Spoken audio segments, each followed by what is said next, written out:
அமெரிக்காவில் வீடு இல்லாமல் கார்ல குடியிருக்கிறாங்க, தெருக்கல்ல குடியிருக்கிறாங்க, டாய்லெட் கிடையாது. இப்படி பல்லாயிரம் லட்சக்கணக்கான மக்களுக்கு அமெரிக்காவில் வீடு வாசல் இல்லை. குப்பை தொட்டிகளில் விழுகிற எடுத்து சாப்பிட்ற நிலைமையில அமெரிக்கர்கள் இருக்கிறார். நீ பண்ற ஒரு விமானம் தாங்கி கப்பலை நிறுத்தினாலே போதும், சில அமெரிக்க மக்கள் வீதியில திரிகிற மக்களுக்கு, வீடு இல்லாத அமெரிக்கர்களுக்கு, நாதியற்ற அனாதைகளாக இருக்கின்ற அமெரிக்கர்களுக்கு வீடு கட்டி கொடுத்துடலாம், அவங்களுக்கு சாப்பாடு போடலாம், அவர்களுக்கு ஒரு தொழில்துறையை வழியை காட்டலாம். அதையெல்லாம் விட்டுட்டு ஈரானை அடிப்பதிலே அவர்களுக்கு என்ன கிடைக்க போகும்? பேச்சுரிமை யூடியூப் சேனல் நண்பர்கள் அனைவருக்கும் வணக்கம். இஸ்ரேல் மீது ஈரான் எப்படி கன்னி வெடிகளை தூவியது என்ற செய்தி உங்களுக்கு வியப்பா இருக்கலாம்.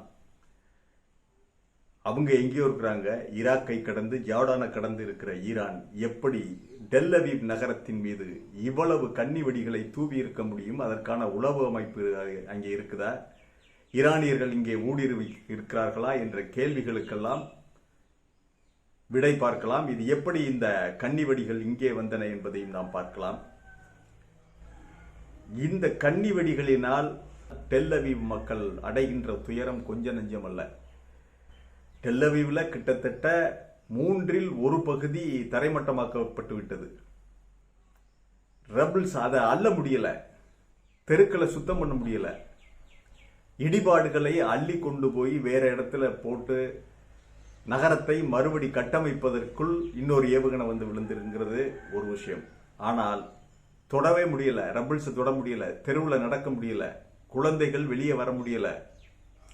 எங்கே கன்னி வெடி மறைந்திருக்கிறது என்று தெரியவில்லை. அது எப்படி, ஈரான் எப்படி இந்த கன்னி வெடியை தூவியது என்ற கேள்வி எல்லோரிடமும் இருக்கலாம். அதற்கு ஒரே பதில் என்னவென்றால் கிளஸ்டர் குண்டுகள். அதனால்தான் இந்த கொத்து குண்டுகளை இவங்க சர்வதேச அளவில் தடை பண்ணியிருக்காங்க. சர்வதேச அளவில் தடை செய்த விஷயங்களை எல்லாம் இஸ்ரேல் கடைபிடிக்கிறதா என்பது வேறு விஷயம். ஆனால் எதற்குமே அடங்க மாட்டேன், எதற்குமே கட்டுப்பட மாட்டேன், சர்வதேச சட்டங்களை நான் தூக்கி எறிவேன், ஐநாவுக்கு கட்டுப்பட மாட்டேன் என்று நடந்து கொள்ளுகின்ற நாடுதான் இஸ்ரேல். ஒரு விஷயம் நீங்க தெரிஞ்சுக்கிறோம், இஸ்ரேல் சமீபத்தில் தான் ஐநா சபையில் சேர்க்கப்பட்டது. அதே போல தென்னாப்பிரிக்காவும் சமீபத்தில் தான் சேர்க்கப்பட்டது. கிட்டத்தட்ட ஒரு 25-30 வருடங்கள் இருக்கு அவங்கெல்லாம் ஐநா சபையில சேர்ந்து. அதற்கு முன்பு ஏன் சேர்க்கவில்லை என்றால், இஸ்ரேல் ஐநாவில் சேர்க்கப்படவில்லை என்றால் அதனுடைய இந்த பாலஸ்தீனியர்களுக்கு எதிரான அவர்களுடைய இடத்தை பறித்து கொண்டு அவங்க போட்ட ஆட்டம், அதனால ஐநா சபையில இடம் இல்லைன்ட்டாங்க. அதே மாதிரி தென்னாப்பிரிக்காவினுடைய நிறவரி கொள்கைக்காக அங்கே போய் உட்கார்ந்துக்கிட்டு அந்த ஆப்பிரிக்கர்களுடைய இடத்தையே பறித்து இந்த வெள்ளைக்காரர்கள் கருப்பர்களை அடிமையாக வைத்திருந்ததால் அவங்களுக்கு ஐநா சபையில இடம் இல்லை. அதனால அவங்களும் ஐநா சபையிலிருந்து தள்ளி வைக்கப்பட்டிருந்தார்கள். அதன் பிறகு நிறவரி கொள்கையை கைவிட்டு அனைவருக்கும் ஓட்டுரிமை, பொது தேர்தல் என்று அந்த முடிவை எடுத்ததற்கு பிறகுதான் தென்னாப்பிரிக்கா சேர்த்துக் கொள்ளப்பட்டது. அதற்கு முன்பு நாங்கள்லாம் பாஸ்போர்ட் எடுக்கும் பொழுது 1984 காலகட்டத்தில் பாஸ்போர்ட் எடுக்கும் பொழுது எங்களுடைய பாஸ்போர்ட்ல இஸ்ரேலுக்கும் தென்னாப்பிரிக்காவிற்கும் செல்லுவதற்கு தடை விதித்து 2 நாடுகளுக்கு இந்த பாஸ்போர்ட் செல்லாதுன்னு சொல்லி இந்திய அரசு ஒரு ஸ்டாம்ப் அடிச்சு தான் கொடுப்பாங்க. இன்றைக்கு அந்த பாஸ்போர்ட் என்கிட்ட எல்லாம் இருக்கு, பழைய பாஸ்போர்ட். ஆக அப்படி இந்த நாடுகள் ஐநா சபையிலே அங்கம் வகிக்கல. ஆனால் இந்த நாடுகள் மேல் நடவடிக்கை எடுக்க விடாமல் அமெரிக்கா, பிரிட்டன், பிரான்ஸ் இவங்கெல்லாம் காப்பாற்றிக்கிட்டு இருந்தாங்க ஐநா சபையில வச்சு. இப்படித்தான் உலகில் விஷயங்கள் நடந்து கொண்டிருந்தன.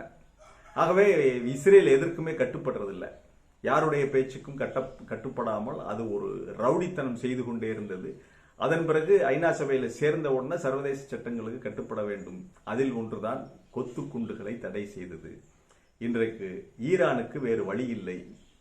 இஸ்ரேலை நிறுத்த வேண்டும் என்றால், பாலஸ்தீன மக்களை காப்பாற்ற வேண்டும் என்றால் கொத்து குண்டுகளை தான் போட வேண்டும் என்ற அளவில் கொத்து குண்டுகளை இவங்க பெரிய அளவில் போடுறாங்க.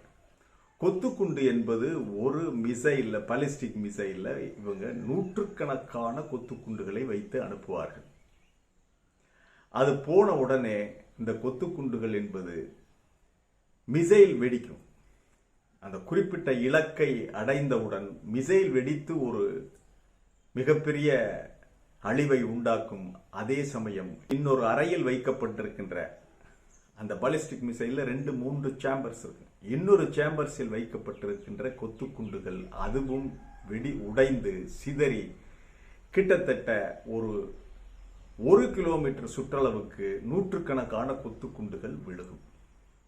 அதுல வெடிச்சது வெடிக்கும், வெடிக்காம கிடக்கிறது உள்ளுக்க குப்பைகளுக்குள்ளோ அல்லது ரபிள்ஸ் இந்த இடிபாடுகளுக்குள் குழி விழுந்த இடங்களுக்குள் இங்கெல்லாம் மறைஞ்சிருக்கும்.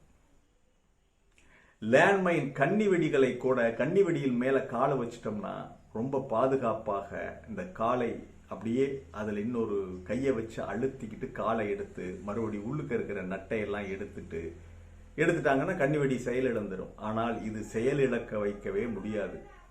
டச் பண்ணிட்டா வெடிக்கும், வேறு வழியே இல்லை. கொத்துக்குண்டில் கால் வைத்து விட்டால் லேசா ஒரு சின்ன பிரஷர் ஆயிட்டால், கை வைத்து விட்டால் கையால எடுத்து விட்டால் வெடிக்கும், கால் வைத்து மிதித்து விட்டால் வெடிக்கும். சும்மா அப்படி ஒரு கல்லை தூக்கி போடுறான் அந்த இடத்துல கொத்துக்குண்டு கிடந்தா வெடிக்கும். கையில இருந்து வச்சிருக்க ஏதாவது ஒரு பொருள் தவறி விழுந்து அது கொத்துக்குண்டு மேல எங்கேயோ மறைந்திருக்கின்ற கொத்துக்குண்டு மேல பட்டா வெடிக்கும். ஒரு பன்றி தோண்டினாலோ ஆடு மாடுகள் அந்த இடத்துல மாறினாலோ அங்கே இருக்கிற கொத்துக்குண்டு வெடிக்கும். இப்படி டெல் அவைவ் நகரம் முழுவதும் கொத்துக்குண்டுகளால் நிறைந்திருக்கிறது. இந்த கொத்துக்குண்டுகள் கன்னி வெடிகளாக மாறி இஸ்ரேலியர்களை பயமுறுத்தி கொண்டிருக்கிறது. அவர்களுடைய இயல்பு வாழ்க்கையை சீரழித்து விட்டது இந்த கொத்துக்குண்டுகள். இதுதான் அங்கே நடக்கின்ற விஷயம். ஆகவே அதனாலதான் இப்ப பாதி இஸ்ரேல்காரங்க பூரா பயப்படுறாங்க. நேற்றைய தினம் இஸ்ரேல்ல மிகப்பெரிய ஆர்ப்பாட்டம் நடந்திருக்கிறது. மக்கள் யுத்தத்தை நிறுத்த கோரி வீதிக்கு வந்து போராட ஆரம்பிச்சிருக்காங்க. எங்களால இந்த இடிபாடுகள் இந்த குண்டுமலையை தாங்க முடியலைன்னு சொல்லி இஸ்ரேலிய மக்கள் புறப்பட்டு வந்து இவங்க ஆர்ப்பாட்டம் செய்ய ஆரம்பித்திருக்கிறார்கள். வேறு வழி இல்லை. அமெரிக்காவுக்கு தோல்வியை எப்படி ஒத்துக்கொள்வது ஏற்றுக்கொள்வது என்ற ரீதியில் அவங்க இருக்கிறாங்க. அடுத்ததாக நாம் சொல்ல இருக்கிற விஷயம், இந்த கொத்துக்குண்டுகள் கன்னிவெடிகளாக மாறிய விஷயத்தை நாம் விளக்கிவிட்டோம். இன்னொரு விஷயம், அமெரிக்கன் அறிவிச்சுக்கிட்டே தான் இருக்காங்க. 20,000 சோல்ஜர்களை நாம ஏர்பான் டிவிஷன் 82வது ஏர்பான் டிவிஷன் கொண்டு வர்றதாக, அதாவது ஏர்பான் டிவிஷனுடைய இந்த மரைன்ஸ் இவங்கெல்லாம் 82வது ஏர்பான் டிவிஷன் பாராசூட் டிவிஷன் அதுல 20,000 சோல்ஜர்களை கொண்டு வருவதாக, அவங்களையெல்லாம் டெப்ளாய் பண்ண போறதாக சொல்லியிருந்தாங்க. இதில் விரிவாக நாம் பார்க்க வேண்டியது, இதுல அந்த ஸ்ட்ரைட் ஆஃப் ஹார்மூஸ் பக்கம் இருக்கின்ற துபாய்க்கு சொந்தமான சில தீவுகளில், அபுதாபிக்கு சொந்தமான சில தீவுகளில் அவர்களை தரையிறக்க போவதாக சொல்றாங்க. ஆனால் இந்த மாபெரும் விமானங்கள் வந்து இறங்குவதற்கான ஓடுபாதைகள் அந்த தீவுகளில் இல்லை. இந்த மிகப்பெரிய கார்கோ விமானங்கள் இறங்குவதற்கு மிகப்பெரிய ஓடுதளங்கள், பல கிலோமீட்டர் நீளமுள்ள ஓடுதளங்கள், உறுதியான ஓடு பாதைகள் வேணும். அது இல்லை. ஆகவே அவங்க கப்பல்ல ஸ்ட்ரைட் ஆஃப் ஹார்மூஸ் வழியாக வர வேண்டும், இல்லாவிட்டால் தரை மார்க்கமாக வர வேண்டும், அல்லது குவைத், துபாய் இங்கே எல்லாம் வந்து லேண்ட் பண்ணி அங்கிருந்து வந்து மறுபடி போட் எடுத்துக்கிட்டு அந்த தீவுகளுக்கு செல்ல வேண்டும். அப்படி செல்லுகின்ற சமயத்தில் ஈரானியர்கள் கையை கட்டி கொண்டு வேடிக்கை பார்ப்பார்களா? அவர்கள் எதிர்பார்த்த எதிரி வீட்டு வாசலில் வந்து நின்றால் சும்மா இருப்பார்களா? ஈரானியர்கள் இருக்க மாட்டாங்க. ஆகவே அங்கேயும் அழிவு நிச்சயம். அங்கேயும் அடிப்பாங்க. ஒரு மனுஷன் சாக துணிஞ்சவனுக்கு சமுத்திரம் முழங்கால் மட்டம், சாக துணிந்தவனுக்கு சமுத்திரம் முழங்கால் மட்டம் என்பது போல ஈரான் நாடு என்பது முழுவதுமே வரிந்து கட்டி கொண்டு நிற்கிறது. அவர்களுக்கு சாவு ஒரு பொருட்டல்ல. பாலஸ்தீனியர்கள் காசாவில் என்ன மனநிலையில் இருக்கிறார்களோ, இன்றைக்கு வாழ்ந்துட்டோம் அவ்வளவுதான், நாளைக்கு பிழைத்திருந்தால் சந்திப்போம். அதாவது இன்றைக்கு வாழ்ந்து முடிச்சிட்டோம், நாளை பிழைத்திருந்தால் சந்திப்போம் நண்பனே, உறவுகளே என்பதுதான் பாலஸ்தீனர்களுடைய வாழ்க்கையாக இருக்கிறது. அதே போலத்தான் ஈரானியர்கள். உயிரோடு இருக்கிற வரைக்கும் நாம நாட்டுக்காக போராடுவோம், இறந்து வீரமரணம் அடைந்து விட்டால் அல்லாஹ்விடம் சென்று விடுவோம். அதுதான் அவங்களுடைய ஒரே குறிக்கோள், ஒரே தத்துவம். இப்படி இருக்கின்ற மக்கள்கிட்ட போய் நீங்க என்ன பேச முடியும்? அமெரிக்கர்கள் அவர்களை தற்காத்துக் கொள்ளுகின்ற அளவிற்கு ஈரானியர்களிடம் போதுமான ஆயுதங்கள், போதுமான மக்கள், IRGC-யினுடைய 2 லட்சம் ராணுவ வீரர்கள், அது போக ஈரானியர்களுடைய ராணுவ படை, தரைப்படை, கடற்படை, விமானப்படை, இவங்க எல்லாருமே தரைப்படைக்கு தான் வருவாங்க.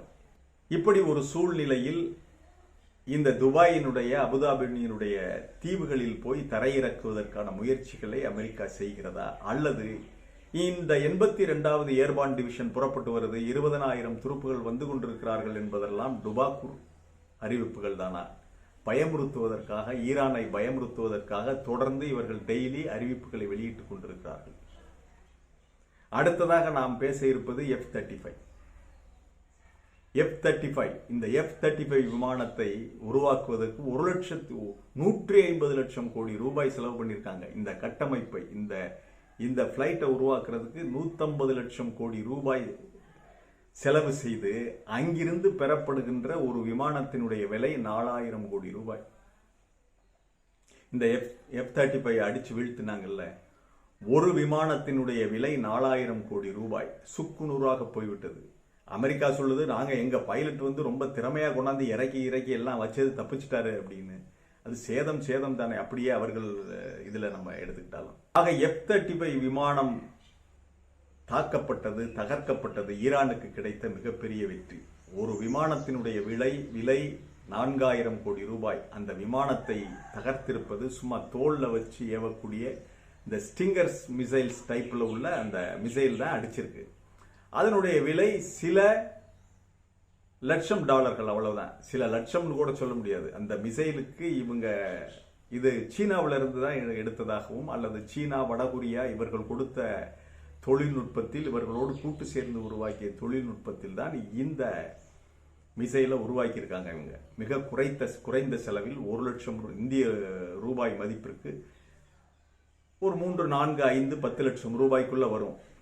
இது வந்து ஒரு 4000 கோடி ரூபாய் பெருமானம் உள்ள விமானத்தை அடித்து வீழ்த்து விட்டது. என்ன செய்வார்கள் அமெரிக்கர்கள்? எப்படி சமாளிப்பார்கள்?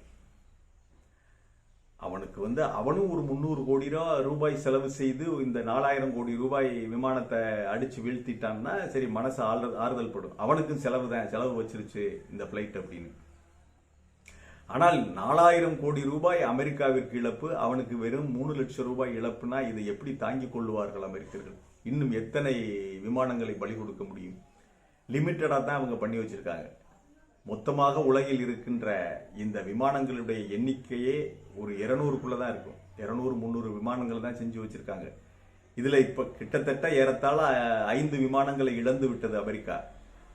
இன்னும் எத்தனை விமானங்களை இழக்கப் போகிறார்கள் என்பது நமக்கு தெரியாது. ஆனால் இழப்பு தான்.